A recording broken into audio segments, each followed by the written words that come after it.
এই যে আমার মেয়ে পরীক্ষা দিয়ে আসছে, ঠিক আছে, এখন বাসায় যাচ্ছি। আর আমার মায়ের পরীক্ষা দিছে যে কি স্কেল, আর পরীক্ষা লাগছে কি দিয়ে দেখেন, এই যে এটা দিয়ে পরীক্ষা লাগছে বলে।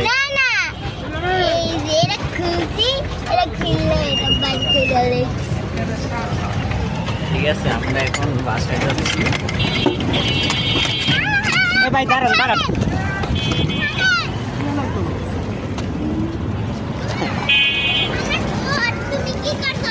তুমি হালাইছো পাগল মেয়ে। আমার লাগে ভিডিও করো, ধরে রাখবা না, হালাইস জান ভোট হালাইস, এটা কোনো পদ্মা না।